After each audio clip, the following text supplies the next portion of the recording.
and I've been a Cambly tutor since May of 2020. Currently, I've had over 400 chats with nearly 230 students. Today, I'm going to teach you about how to discuss an article with a student.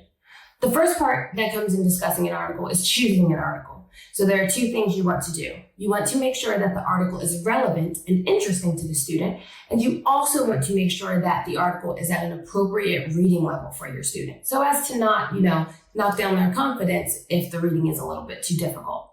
Now, 3 tips about how to discuss an article with the student. The first one, you want to read the article out loud. Not you, but the student. So you want the student to read aloud as you follow along. You should be making enunciation and pronunciation error corrections in real time as the student is reading. The best way to have a student read while you follow along is to share your screen. It's an easy function in the Cambly application. The second thing you can do is ask discussion questions. Once the student is finished reading, talk about it. You never want your discussion questions to be yes or no questions. You always want your discussion questions to be questions where they can explain and where they can expand on their thoughts and their feelings.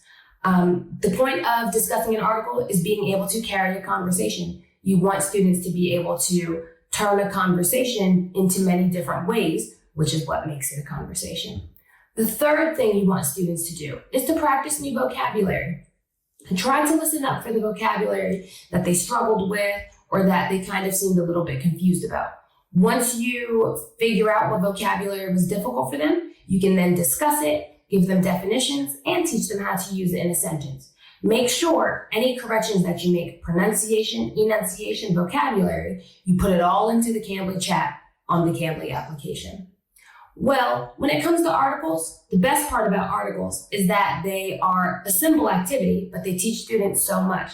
They teach students how to pronounce things, how to use enunciation. They teach students new things, and they also teach students vocabulary. So at the end of the day, I always use articles, and sometimes even my students come to me saying, hey, I'd like to learn about this article, which is great. At the end of the day, articles are awesome. Make sure you use them and make sure you know how to discuss them and use them well. Happy teaching!